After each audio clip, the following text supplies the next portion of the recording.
Welcome back, Hunters! I'm the SurvivalVis, and we return to Monster Hunter 4 Ultimate G-Rank Edition, where we are changing back to the heavy bowgun to tackle this final episode for the week, and also because I have to show you something super adorable.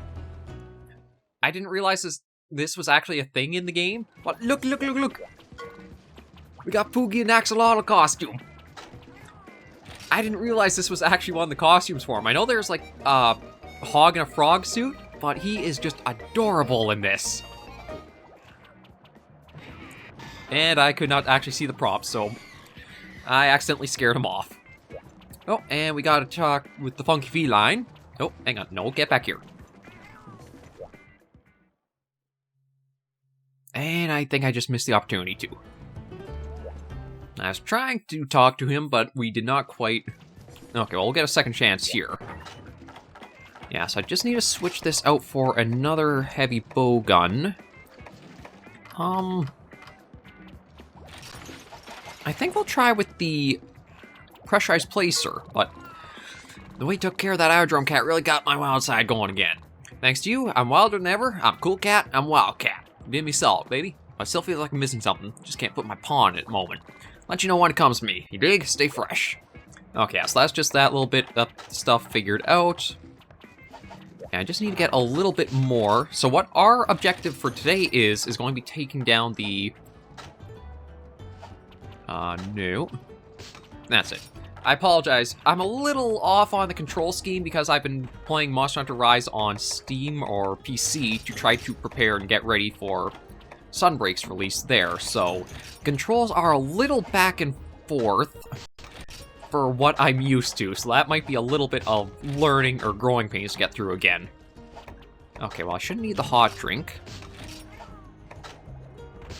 And I think we're good there now. Yes, I think we're good to set out. So one of the things, I will talk a little bit more about Rise, because it's pretty interesting to play heavy bowgun in Rise and then have the 4 Ultimate series ongoing, because it's kind of weird what they've done with the heavy bowgun in Rise. I don't really like a lot of it, but I'll still talk about it, tell you why I dislike it, stuff like that. But yeah, the bow episodes, I apologize for how long they are. It's just, again, it was kind of a showcase of how the bow is. Usually Monster Hunter's fallen into the category where the slower, heavier weapons that take time to do stuff are the heavier hitting ones, and if you know how to do them right, things can go really fast, like the Great Sword True Charge, or their level 3 charges, the heavy bowgun with how slow it can be movement-wise, the bow with how fast and nimble you are for quickly moving and repositioning. It kind of makes sense for it to not be super high damage dealing, or that it takes some time to deal the damage out. So yeah, I apologize about that. I'll probably, until I can get some more power shot bows, which speed things up drastically and have better shot choices, I'll probably avoid using bows for a few episodes or a number of videos going forward. We've got the 2 Pink Rathians we'll clear this week out with, and then next week we're going to have just try to clear the expedition monsters, and we should have the Sregios Urgent on Friday to move us forward into G-Rank further.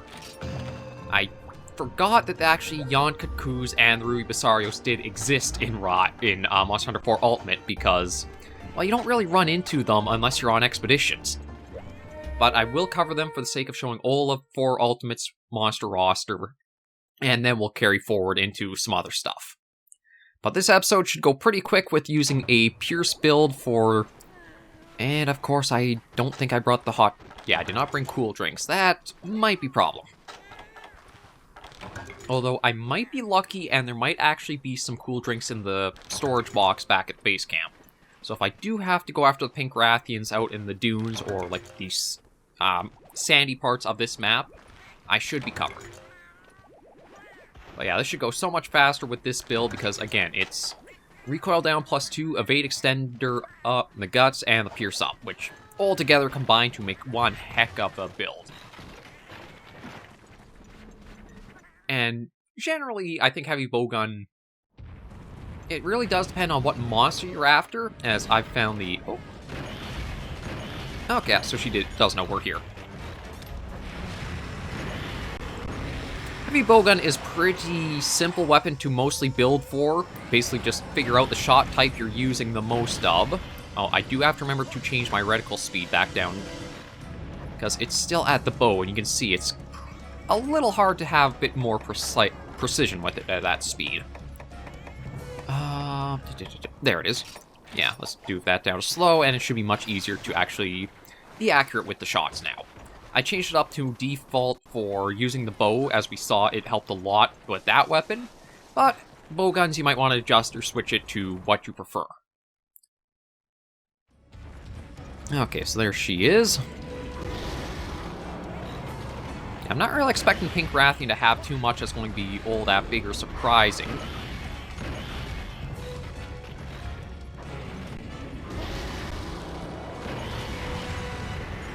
Now, with it being another double monster hunt, they won't have as much health as they would on a solo hunt. So they should go down fairly quickly.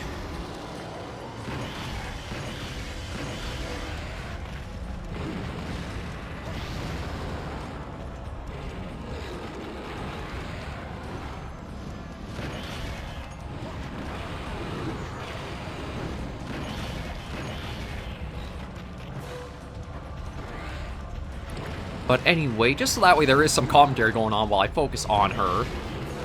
Yeah, with me playing the heavy bowgun in Rise, it feels weird as a weapon to be using.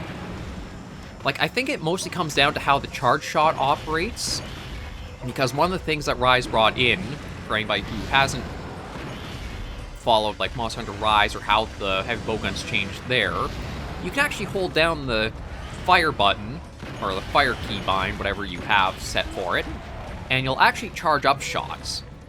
And at their maximum charge of, I think it's 3 levels. Oh, crud. Okay, well, we got the 2 of them here now, so this is going to be interesting. And that hurt like a lot.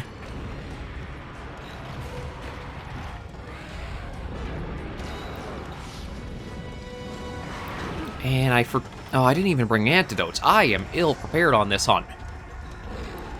Okay, let me get out of the area and then just try to recuperate from this mess I've gone into. I forgot the cool drinks, I forgot the antidotes. I have definitely done better. I'm actually going to see about trying to sneak off to the base camp. That way I can snag the cool drinks there. I can rest up and get us recovered from the poison there. And we can sort this out a little better. Yeah. Oh, well, it's just 4 Apsaros. You know what? I might actually be able to complete that to get some stuff, too, but... yeah, I really came into this ill-prepared. But back to talk about Rise. So, you can charge the shots up, basically, at their max charge. I think they do, like, 1.5 times the regular damage of if you didn't charge the shot at all. And there's some weird movement to the heavy bowgun. Like, the shots, their reload speed, their recoils feel right, but the dodges almost have this weird, like, float feeling to them, where you'll roll, and it's like a super slow roll to actually get it done. Oh, actually, this is the one we want.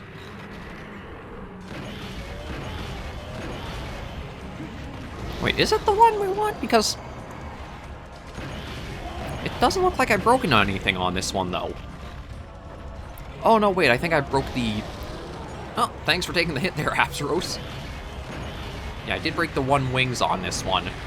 Okay, and you know what? I'll switch to Pierce 2 so we can ration the ammo properly. And I think our safe zone is going to be sticking to her left side. Because when she... ow. Well, maybe so much for that.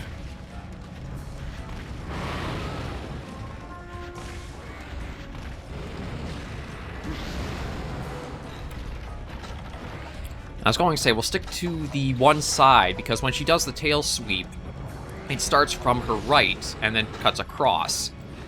But I think we gotta just try to keep a little bit further distance out from her, and we'll be more okay.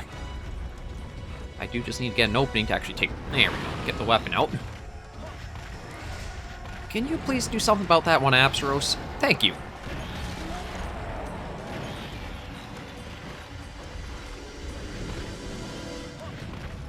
And it's going to probably be a flip. Yeah.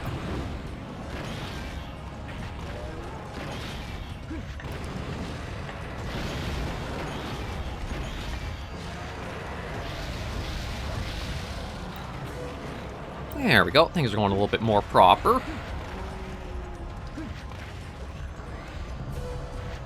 Yeah, let's get right behind her, and we should be safe-ish.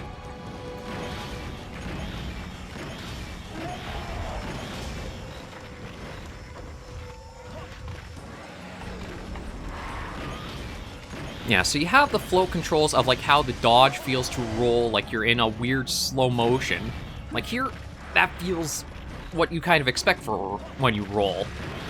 It doesn't feel like it's prolonged or slow motion or just, like, a weird floatiness to it. And then, when it comes to the heavy bowgun, from World onwards, they gave the heavy bowgun, well, actually, both bowguns got special ammo they could use. It's not the same as internal ammo. But the heavy bowguns... Ow. Yeah. God, it's kind of hard to deal with her at times with the, You better not use a hunting... or one of the healing horns, I swear to... Okay, no.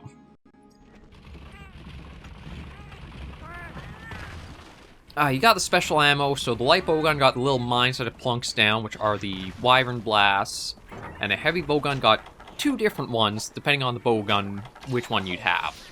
And both of them, to load them up and to unload and switch back to regular ammo, just feels really slow, much slower than it should. Oh, really? That wasn't even an attack, that was just trying to reposition to leave the area.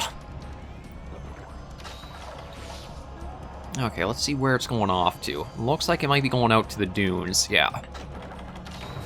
Okay. We'll head out and see what we can do. I'm hoping, at worst, we only use one cart per monster. So we hopefully won't cart on this Pink Rathian anymore, and maybe we have the barrier of one cart on the other. I mean, a good sign is that we've got most... Oh, well, that's actually all the parts broken now.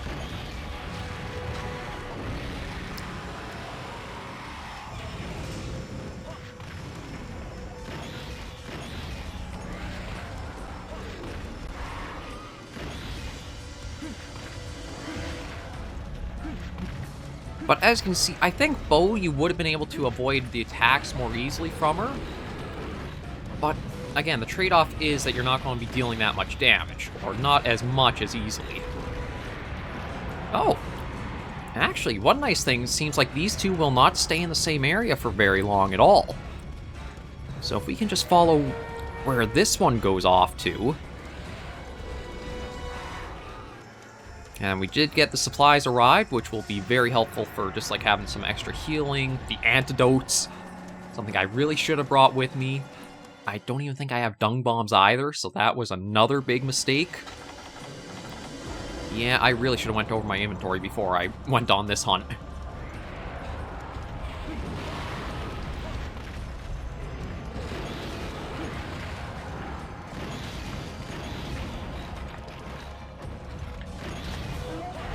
Okay, another good flinch.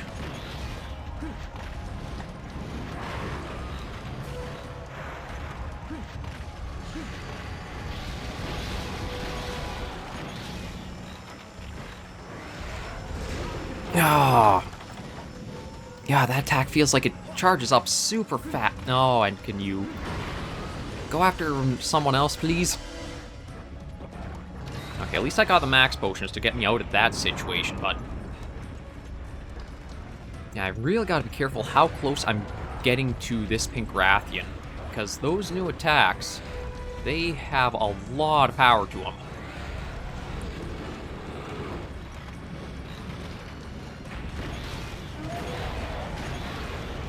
And then the small monsters being annoying again.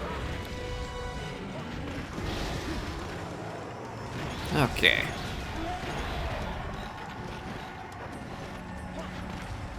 We put a good amount of ammo in, so I'm thinking we'll probably see a limp soon. Oh. God, it really does feel sometimes like you don't have enough like distance or anything to really deal with some of the attacks that can be pulled off.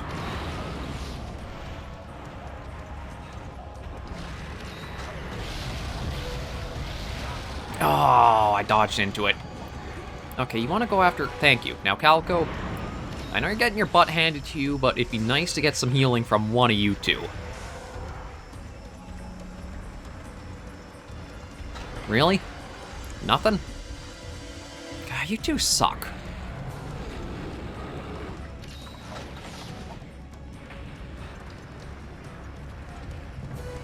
Okay, well... Nope, I think that's low stam... Yeah, okay, she's out of stamina.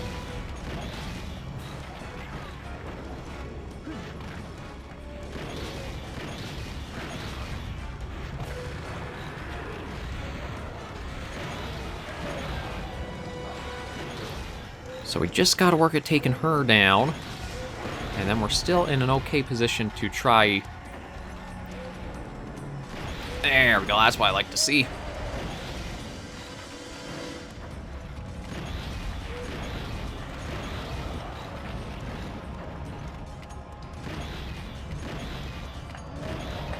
Ooh, we even got her knocked down too. Okay. Perfect. Okay, so pretty rough going, but because I do have more time with the heavy bowgun, thanks to this series and the previous, we should be able to pull this off all right. We haven't gotten the guts triggered from this cart yet, so we'll also have that as some defense, as long... Well, actually, it depends on the attack that's used against us, because if it's like the, a Fire Blight attack or her Poison Tail Sweep, it's going to kill us anyway. But you know what? Just so that way we are well stocked and we don't mess up, I will just use the full round of Pierce 2s once I am out of Pierce 3. And I gotta admit, the plus health heavy bowgun has definitely pulled its weight again.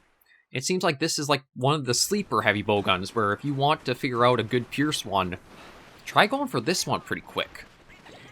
It will need you to do the twin Zamtrios Frenzy G rank quest that we did this week?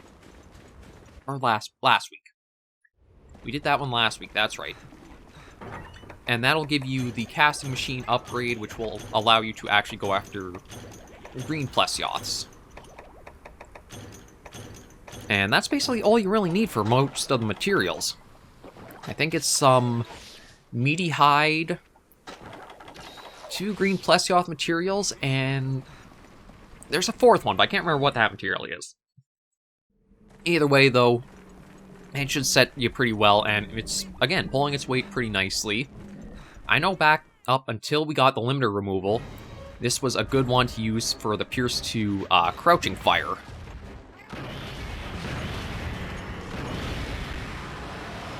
And we're into one of my least favorite parts of this map because of stupid stuff like that. Where you go airborne, and you are absolutely vulnerable in air for quite a long time.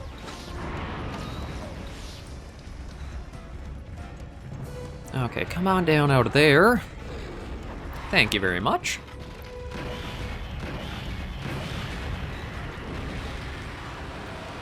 And we'll just put her down. So even with all the, like, I've only cleared through all of low rank with the heavy bowgun in Rise right now for, like, the replay I'm sort of doing. But I still don't feel like I'm even playing the weapon correctly, which is a very different story for how, like, the heavy bowgun used to be. Because, like, as you can see from we've done this series, it's mostly stayed the same for understanding how it plays out, its best sort of approaches, etc. But Rise, it just feels weird. It doesn't quite feel right for how it should. Which I know is kind of weird to try describing, but once we... Oh, that is... Yeah, it has such a wide sweeping range to it, its attack.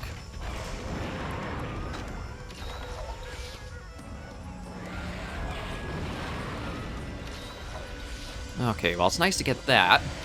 There we go, we're back up to safe zone. But yeah, I hate this map's. All of the dunes I dislike, but there are certain areas of it that are just so bad to hunt in. And this is one in particular. Because you have no room to do anything. I hope this map never returns. I hope, to be honest, a lot of the 4th generation maps I hope never come back to this series. This is the number one that I do not want to see ever again. The other ones are the Frozen Seaway, the Ancestral Steppe. It's the ones that really try to, like, force onto you that, oh, these are larger areas, but they're actually not, because they're more like little contained slivers of a full map, where you don't have the room to maneuver, you do not have full freedom around, and it's super easy to get stuck on a wall of the area. For Blade Masters, it doesn't impact them as much, because, I mean, you have armor that's meant to take hits more properly, but for Gunners, these areas are atrocious. And even the monsters can have some weird stuff to them, trying to figure out, like, the elevations, as we saw right there.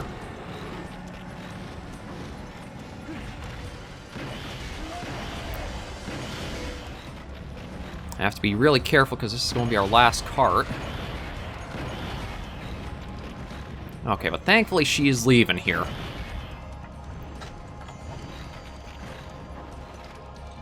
So let's see where she's going. Oh, she's going to an even worse spot, I think. Is it going to be this area? These are the 2 worst parts of this map, yeah.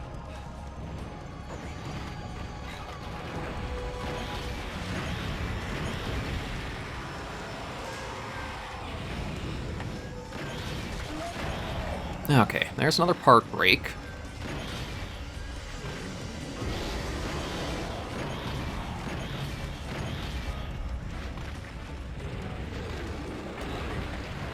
Yeah, so it's either we fight her up here, or we fight her down there in probably the same amount of, like, room.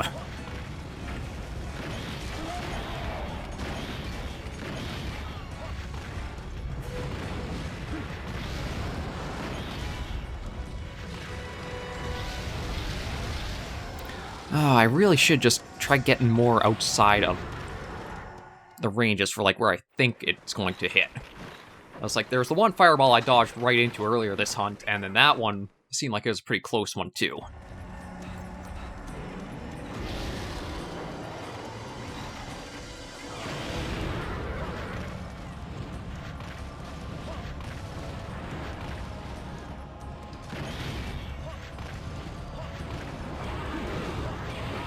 And again, because you're in mid-frickin' air, and you can't do anything.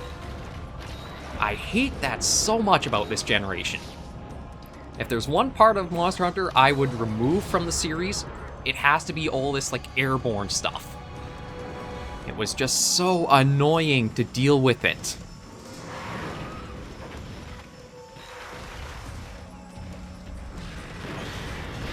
Okay, she's calmed down for now, but we'll probably provoke her into another enrage in just a moment.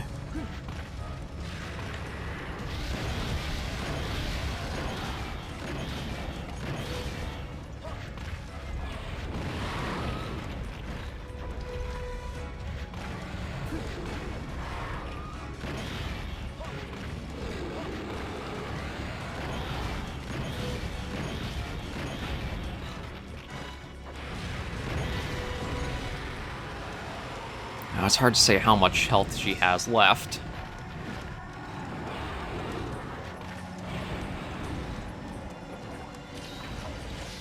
Now, let's top ourselves up to full. And see what I can do here. Yeah, like, such a small... Like, even the monster doesn't seem to fit in the area. Look at how the head and the neck is bending to just try to, like, actually be in this zone. I don't know if they didn't consider the full size of the monsters when they designed the map, or what happened, but... looks like it's painful for them to even, like, be in this area.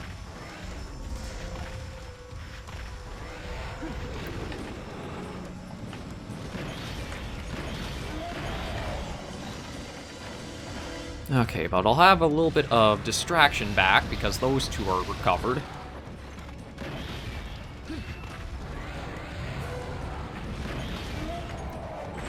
There we go. And so there'll be a lot of free hits we can get in for the Pierce 2s.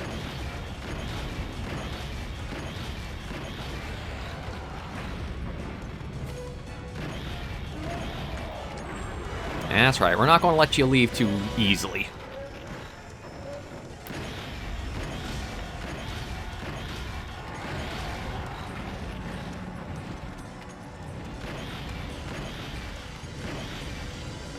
Okay. I might even make more Pierce 2s just to try to make sure this goes as quick as we can get it. Because again, we are very close to having the quest being a failure since we have no carts left.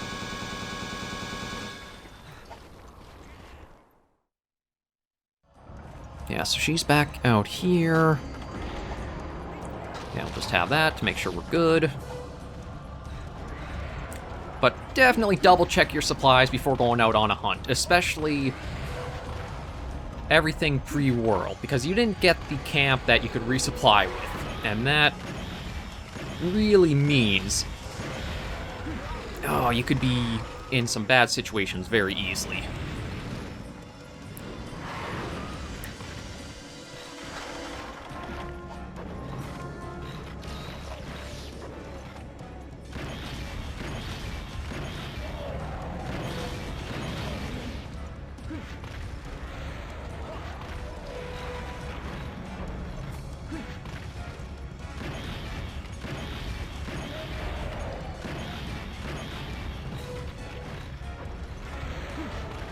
Yeah, just let her run in.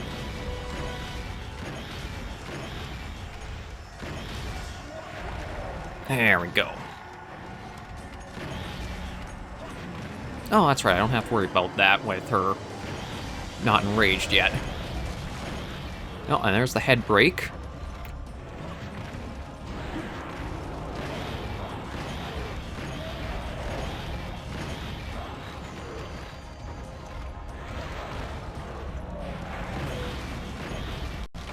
There we go.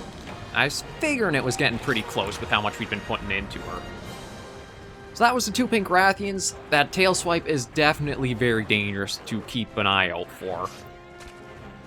The fire, there is also the running, like, fire bite. But I don't think that one's as bad because you can have the fire resistance to help counteract that. This set doesn't really have that good to it. Yeah, it only has 5 on it, so that's why that did a bit of damage. But the biggest thing is definitely that, like, running tail flip. That one's quite dangerous with the poison it applies. And we've got Pink Rathians down. Again, took quite a bit shorter time, but that is also because the slower the weapon is, the more danger you're in, but also the more damage you do for it. Monster Hunter's been very good with having that. If you're going to risk a lot of, like, danger prone to you, your weapon can do a lot of damage out to compensate, if it's in the right hands. Like, the bow, I think, could definitely be much more powerful than the one I used, but I think that comes down to, again, the monster, what kind of shot you're using. The Kongalalas and the Lagombi are... Oh, well, look at that. A mantle already. Oh, and even a Rathian Ruby, too. The bow I was using for those 2 episodes... Ooh, that's a great ice attack one. I'm taking that. The bow I was using might have been the right element, but the spread is probably one of the weaker shot types on smaller monsters, because not all of them are going to be able to actually connect. That's why that one had so long and took quite a while before we got those monsters down. But even playing it completely fresh and not having touched the bow in this generation for years, we saw that it was still pretty feasible to do, because you have the mobility to get out of trouble easier. Heavy bowgun, you need the evade distance slotted in just to survive in this rank. So it kind of goes to show you a bit of the difference there. Now, let's see. Oh. Oh, you actually use the Pink Rathian materials for Ignactor stuff. That's interesting. I do like the normal up. Precision's kind of a neutral skill, but I don't know if I'd use the fire attack for it. But it's nice to see that, and Pink Rathian stuff is kind of meh in general. And it's basically just, yeah, Oh, wait, where's regular Rathians? Oh, I didn't actually get the materials to unlock regular Rathian's helmet to show off. Okay. Oh, I do like... I'm not sure if it's because of just, like, the texture... The mod we're using for 4 Ultimate with, like, the textures, but I love the almost, like, obsidian-looking parts to that armor for Ignactor. And then here's just the Rathian stuff. It's basically just a recolor... I think I prefer regular Rathians. It might just be because of a little bit more of the contrast with the teal and that, but that's just me. The skills, though, I don't think are really that worth it. Potential fire attack, wind resistance. They might be helpful in some situations, but hard to say how many. Yeah, I like the iridescence on the Ignactor stuff. Wait a minute, actually I need to check then, because I do have the Ignactor heavy bowgun. So does that mean I could look at getting that upgraded soon? Ah, next level. I need Rathlos shards too. Okay, well at least we got a preview of that. Oh, actually I might have to check one other thing. Yeah, so just the Ignactor stuff was opened up for dealing with those Pink Rathians. And that moves us very close to the next rank of quests. The next 2 episodes of next week are going to be the Kutkus, Ruby Basarios. I do still need to check if there's a regular G-rank Basarios. I don't think so, though. And then Seregios to properly move forward into the next rank quest. But we'll upgrade the Pink Rathian heavy bowgun. And we need Rathlos stuff for that one, too. And what does that bring us up to? So it seems like 448 is like the general attack value for like the heavy bowguns at this stage. Like 448 for the Empress Bloom, Verdant Washbuckler we're using, the Arzros Ozeki. Precision Peko Peko is a bit more, but it doesn't have Pierce capacity. Ravager Blast 448 for that. Yeah, it seems like that's kind of like the... But this also does explain why the Mono Devil Caster Plus was so powerful in high rank. It's basically the same power level as your entry G rank stuff. So that's why if you're going to use a heavy bowgun, that's your powerhouse through high rank, is that Mono Devil Caster Plus. But we're going to end this episode right here with that all done. So thank you guys very much for joining me on this episode of Monster Hunter 4 Ultimate G Rank. If you enjoyed the video, be sure to give it a like, and if you have any comments, tips, or tricks, push them in the comments right down below. And until I see you in the next video, Hunters and Survivors, please remember, as always, to take care, stay alive, and happy hunting.